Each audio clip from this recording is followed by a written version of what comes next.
a military junta, and bossism. A junta often comes to power as a result of a coup d'état. The junta may either formally take power as the nation's governing body, with the power to rule by decree, or may exercise power by exercising binding control over a nominally civilian government. These two forms of junta rule are sometimes called open rule and disguised rule. Disguised rule may take the form of either civilianization or indirect rule. Civilianization occurs when a junta publicly ends its obviously military features, but continues its dominance.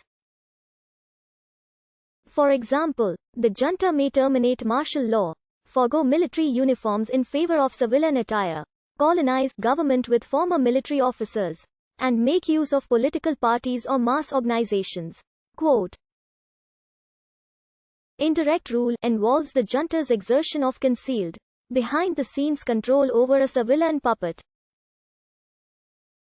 Indirect rule by the military can include either broad control over the government or control over a narrower set of policy areas, such as military or national security matters. Since the mid-1920s, military juntas have been frequently seen in Latin America, typically in the form of an institutionalized, highly corporate, professional junta, headed by the commanding officers of the different military branches, and sometimes joined by the head of the national police or other key bodies.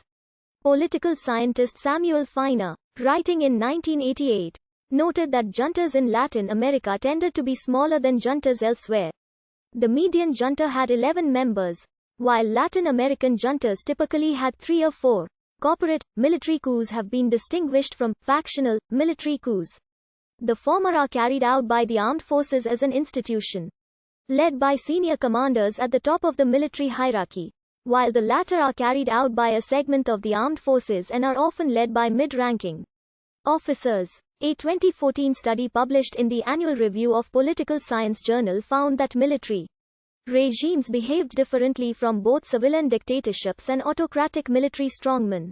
The study found that military regimes and civilian dictatorships are more likely to end in democratization, in contrast to the rule of military strongmen, which more often ends by insurgency, popular uprising, or invasions.